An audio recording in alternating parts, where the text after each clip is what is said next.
Hello. അപ്പോഴേ ഈ രാവിലെ ഉച്ചക്കൊക്കെ കടയിൽ നിന്നല്ലേ കഴിക്കണം. അപ്പോൾ രാത്രി എന്തെങ്കിലും വീട്ടിൽ നമ്മൾ ഉണ്ടാക്കാറുണ്ട് കേട്ടോ. അപ്പം ഞാനും അത് ചോറ് ഉണ്ടാക്കാമെന്ന് ഓർത്ത്. അപ്പം വേണ്ട, ചോറ് ഉണ്ടാക്കിയിട്ട് പിന്നെ അതിന് കറി ഉണ്ടാക്കണം. അപ്പോൾ ചേട്ടായി പറഞ്ഞത് ചപ്പാത്തി ഉണ്ടാക്കുന്നവർ. വേണ്ടാന്നേ, ചപ്പാത്തി ഉണ്ടാക്കിയാലും കറി ഉണ്ടാക്കണം. എന്നാൽ പിന്നെ നമുക്ക് അട ഉണ്ടാക്കിയാലോ? മധുരമുള്ള അടയാണ് നീ ഉണ്ടാക്കാൻ പോണെന്ന് വെച്ചാൽ നമ്മൾ മധുരമുള്ള അടയൊന്നുമല്ല, കടയിൽ നിന്ന് 2 മീൻ അടിച്ചു മാറ്റി കൊണ്ടുവന്നിട്ടുണ്ട്. നമുക്കിന്ന് വെച്ചിട്ടൊരു അട ഉണ്ടാക്കാമെന്ന് പറയും. അങ്ങനത്തെ കഴുകി വൃത്തിയാക്കിയ മീനിലേക്ക് കുറച്ച് ഉപ്പിട്ട് കൊടുത്ത് പിന്നെ മഞ്ഞൾപ്പൊടിയും ചേർത്ത് കൊടുത്തിട്ടുണ്ട്. ഇനി ഇതിലേക്ക് വേവാനുള്ള വെള്ളവും കൂടി ഒഴിച്ച് കൊടുത്തിട്ടുണ്ട് കേട്ടോ. അപ്പം നമ്മൾ ഈ അടയുടെ റെസിപ്പി ഞാൻ നേരത്തെ കടയൊക്കെ തുടങ്ങണേക്ക് മുമ്പില്ലേ ഒരു ഫ്ലാറ്റിൽ ജോലിക്ക് പോയിട്ടുണ്ടായിരുന്നേ. അങ്ങനെ അവിടെ ഉണ്ടാക്കണ കണ്ടിട്ടാണ് കേട്ടോ ഞാൻ ഈ ഒരു അട ഉണ്ടാക്കാൻ നോക്കണത്. അപ്പോൾ മീനൊക്കെ ഇതേപോലെ വെന്ത് കിട്ടിയിട്ടുണ്ട് കേട്ടോ. ഒട്ടും വെള്ളമില്ലാതെയാണ് നമ്മളിത് വേവിച്ചെടുത്തേക്കണത്. ഇനി നമുക്ക് എന്താ ചെയ്യേണ്ടതെന്ന് ചോദിച്ചാലേ ഒരു പാത്രത്തിലേക്ക് എടുത്ത് മാറ്റാം. ഇത് നമ്മളെ ഈ അയിലമീൻ മാത്രം വെച്ചിട്ടല്ല, ചെമ്മീൻ വെച്ചിട്ട് ചെയ്യുക. പിന്നെ അതേപോലെ ദശക്കട്ടിയുള്ള ഏത് മീൻ ഉപയോഗിച്ചിട്ട് നമുക്ക് ഇങ്ങനെ ഉണ്ടാക്കാം കേട്ടോ. പിന്നെ മുള്ളൊക്കെ ഞാൻ അടർത്തി മാറ്റിയെടുക്കണം. ഒട്ടും മുള്ള പാടില്ല വല്ല തൊണ്ടയിൽ കുടുങ്ങിയിട്ട് ഇനി ലാസ്റ്റ് എന്നെ പറയാൻ നിൽക്കരുത്. അപ്പോൾ അത് ഇതേപോലെ പിച്ചിക്കീറിയൊക്കെ ഇട്ട് കൊടുത്തിട്ടുണ്ട് കേട്ടോ. ഞാൻ നോക്കിയിട്ട് അയിലമീനാണ് കൂടുതൽ ടേസ്റ്റായിട്ട് എനിക്ക് തോന്നുന്നത്. പിന്നെ ചെമ്മീൻ വെച്ചിട്ടും ടേസ്റ്റ് ഉണ്ടോ. ഞാൻ എന്തെയ്യുന്നേ ഇതിന് മസാല തയ്യാറാക്കാൻ പോണേണ്. അപ്പോൾ ഒരു ചട്ടി അടപ്പിലേക്ക് വെച്ച് കൊടുത്തിട്ടുണ്ട്. ഇനി ഇതിലേക്ക് ആവശ്യത്തിനുള്ള വെളിച്ചെണ്ണയും കൂടി ഒഴിച്ച് കൊടുത്തിട്ടുണ്ട്. ഇപ്പം നമ്മൾ ഇതിലേക്ക് സവാളയാണ് ചെറുതായിട്ട് അരിഞ്ഞതിട്ട് കൊടുത്തേക്കണത്. അതേപോലെ തന്നെ പച്ചമുളക് 2 വട്ടത്തിലരിഞ്ഞതും കുറച്ച് ഇഞ്ചിയും കൂടി ചേർത്ത് കൊടുത്തിട്ടുണ്ട്. പിന്നെ ലേശം കറിവേപ്പിലയും കൂടി ഇട്ട് കൊടുത്തിട്ടുണ്ട്. ഇനി ഇതിലേക്ക് കുറച്ച് ഉപ്പിട്ട് കൊടുക്കണം. അപ്പം മീനത്തിന് നമ്മൾ ഉപ്പൊക്കെ ഇട്ട് കൊടുത്തു, പക്ഷേ മസാല ഉപ്പ് ഉണ്ടാവില്ലല്ലോ. അതുകൊണ്ടിട്ട് തന്നെ ലേശം ഉപ്പിട്ട് കൊടുത്തതിന് ശേഷം നമുക്കിതൊന്ന് വഴറ്റിയെടുക്കാം. ഇത് നന്നായിട്ടൊന്നും വരണ്ടൊന്നും ആവശ്യമൊന്നുമില്ല, ജസ്റ്റ് ഒന്ന് വഴറ്റി കിട്ടിയാൽ മതി കേട്ടോ. എന്നിട്ട് നമുക്കിതിലേക്ക് പൊടികൾ ചേർത്ത് കൊടുക്കാം.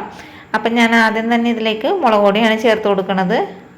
മുളക് പൊടിയൊക്കെ ഓരോരുത്തരുടെ ഇഷ്ടത്തിനനുസരിച്ച് ചേർത്ത് കൊടുത്തോട്ടെ. ഞാനിപ്പോൾ 1 സ്പൂൺ ചേർത്ത് കൊടുത്തിട്ടുണ്ട്. പിന്നെ കുറച്ച് മഞ്ഞൾപ്പൊടിയും ചേർത്ത് കൊടുത്തിട്ടുണ്ട്. അതേപോലെ തന്നെ ഇതിലേക്ക് കുരുമുളക് പൊടി വേണം കേട്ടോ. കുരുമുളക് പൊടി ഉണ്ടെങ്കിൽ നല്ല ടേസ്റ്റ് ആയിരിക്കും. പിന്നെ കുറച്ച് ഗരം മസാലയും കൂടി ചേർത്ത് കൊടുത്തിട്ടുണ്ട്. എന്നിട്ട് ഇതെല്ലാം കൂടി ഒന്നും കൂടി മിക്സ് ചെയ്ത് കൊടുത്ത് പിന്നെ എന്താ ചെയ്യേണ്ടതെന്ന് എല്ലാവർക്കും അറിയാലോ. പിച്ച് വെച്ചിരിക്കുന്ന ആ ഒരു മീനും ഇതിലേക്ക് ചേർത്ത് കൊടുക്കണം. നമുക്ക് വേണമെങ്കിൽ ഇതിൽ തേങ്ങയൊക്കെ ചേർത്ത് കൊടുക്കാം കേട്ടോ. ഞാനിപ്പോൾ തേങ്ങയൊന്നും ഇതിൽ ചേർക്കണില്ല, അല്ലാതെയാണ് ഈ ഒരു മസാല തയ്യാറാക്കണത്. അപ്പോൾ മീനൊക്കെ നന്നായിട്ടൊന്ന് ഉടച്ചും കൂടി കൊടുത്തിട്ടുണ്ട്. അതിന് ശേഷം ഞാനിതൊന്ന് ലോ ഫ്ലെയിമിലിട്ട് മൂടി വെച്ച് കൊടുക്കുന്നുണ്ട് കേട്ടോ. അപ്പോൾ ഒന്ന് ആ മസാലയൊക്കെ നന്നായിട്ട് പിടിച്ച് കിട്ടാൻ വേണ്ടിയിട്ട് അങ്ങനെ ചെയ്യണത്. ഇപ്പോഴത്തെ കുറച്ച് സമയത്തിന് ശേഷം തുറന്ന് നോക്കിയപ്പോഴേക്കും നല്ലൊരു പിശറ് പോലെ ഇരിക്കണം കേട്ടോ നമ്മളുടെ ഈ ഒരു മസാല. അതായത് ഒട്ടും വെള്ളമില്ലാതെ അങ്ങനെ ഇരിക്കണം. ഇനി അട ഉണ്ടാക്കാനായിട്ട് മാവ് കുഴക്കണ്ടേ. പിന്നെ ഇതിനൊക്കെ പ്രത്യേകിച്ച് അളവൊന്നുമില്ല കേട്ടോ. നമ്മളുടെ പെരയിൽ എന്തോരം ആൾക്കാരുണ്ടെന്ന് വെച്ചാൽ സാധനങ്ങളുടെ അളവൊക്കെ കൂട്ടിക്കൊടുക്കാവുന്നതാണ്. ഞാൻ ഉപ്പുവെള്ളം തിളപ്പിച്ചതാണ് കേട്ടോ ഇതിലേക്ക് ചേർത്ത് കൊടുക്കണത്. അപ്പോൾ കുറേശ്ശെ ആയിട്ട് വേണം കേട്ടോ ചേർത്ത് കൊടുക്കണം. ഒന്നിച്ച് അങ്ങനെ ചേർത്ത് കൊടുത്ത് ലാസ്റ്റ് കുളം പോലെ ആയിട്ട് ലാസ്റ്റ് എന്നെ പറയാൻ നിൽക്കരുത് കേട്ടോ. നമുക്ക് കുറച്ച് സമയം ഒന്ന് റെസ്റ്റ് ചെയ്യാൻ വെക്കണമെങ്കിൽ പൊടി നന്നായിട്ട് സോഫ്റ്റ് ആയിട്ട് കിട്ടും കേട്ടോ. അങ്ങനെ ഞാൻ റെസ്റ്റ് ചെയ്യാനൊക്കെ വെച്ച് കൊടുത്തിട്ടുണ്ടായിരുന്നു. ഇനി നമുക്ക് നന്നായിട്ടൊന്ന് കുഴച്ചെടുക്കാം കേട്ടോ. ഞാൻ അടിയിൽ തുണിയിട്ടില്ലെങ്കിൽ പാത്രം എന്നെക്കാട്ടെ മുമ്പ് ഓടിക്കളയും. അപ്പോൾ അതുകൊണ്ടിട്ട് ഞാൻ നന്നായിട്ടൊന്ന് കുഴച്ചെടുക്കുന്നുണ്ട്. പിന്നെ ഇലയൊക്കെ നേരത്തെ പൊട്ടിച്ച് ഞാൻ വെച്ചിട്ടുണ്ടായിരുന്നു കേട്ടോ. പിന്നെ അട ഉണ്ടാക്കണം എങ്ങനെയാണെന്ന് വെച്ചാൽ അതേപോലെ തന്നെ വാഴയിലോട്ട് ഓരോ ഉരുള വെച്ചിട്ടും പരത്തി കൊടുത്തതിന് ശേഷം നമ്മുടെ അയിലയുടെ മസാല ഇതിലേക്ക് വെച്ച് കൊടുക്കണം. അതൊക്കെ ഓരോരുത്തരുടെ ഇഷ്ടത്തിനനുസരിച്ച് അങ്ങോട്ട് വെച്ച് കൊടുത്തോ. പറയാൻ വിട്ടോ, മീൻ വെച്ചിട്ട് മാത്രമല്ല കേട്ടോ, ബീഫ് വെച്ചിട്ടും ചെയ്യുക, ചിക്കൻ വെച്ചിട്ടും ചെയ്യേ. അപ്പം ഞാൻ ബീഫ് വെച്ചിട്ട് ചെയ്തിട്ടില്ല കേട്ടോ. ചിക്കൻ വെച്ചിട്ട് ചെയ്ത് നോക്കിയിട്ടുണ്ട്, ചെമ്മീനും വെച്ച് ചെയ്ത് നോക്കിയിട്ടുണ്ട്. അപ്പോൾ ഒരു 5-8 അട ഉണ്ടാക്കിയിട്ടുണ്ട് കേട്ടോ. ഞാനിതൊന്ന് ആവിയായിട്ട് എടുക്കട്ടെ, ഇപ്പം വരാം. ശരിക്കും പറഞ്ഞാൽ ഈ ഒരു അട ഉണ്ടാക്കിയ സമയത്ത് മസാല ഞാൻ കുറച്ച് കഴിച്ചു നോക്കിയിട്ടാ. നല്ല ടേസ്റ്റ് ഉണ്ടായിരുന്നു മസാലക്ക്. ഞാൻ ഉണ്ടാക്കിയതുകൊണ്ട് പറയണല്ല, അടിപൊളിയാണ്. അപ്പം ഞാൻ വിചാരിക്കണം പെട്ടെന്നൊന്ന് വെന്തിട്ടിയാൽ മതി, ഒരു കട്ടൻ ചായം കൂട്ടി അങ്ങനെ കഴിക്കണം. എന്താ ടേസ്റ്റ് എന്നറിയാമോ? അപ്പം പറഞ്ഞു തീർന്നില്ല. കുറച്ച് സമയത്തിന് ശേഷം നമ്മുടെ അടയൊക്കെ ഇവിടെ വെന്തിട്ടുണ്ട്. ഒരു പ്ലേറ്റിലോട്ട് അങ്ങോട്ട് മാറ്റി കൊടുത്തിട്ടുണ്ട്.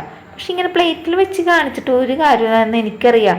എന്താണെന്ന് വെച്ചാൽ ഈ ഇലയൊക്കെ അങ്ങോട്ട് പൊളിച്ച് അതിന് ശേഷം ആ ഒരു അടയില്ല ചൂടോടുകൂടി ഇതേപോലെ അങ്ങോട്ട് കഷ്ണിച്ചെടുത്തത് ഇതേപോലെ അങ്ങോട്ട് വായിലോട്ട് അങ്ങോട്ട് വെച്ച് കഴിച്ചിട്ടുണ്ടെങ്കിൽ സ്വർഗം അമ്മ സ്വർഗം.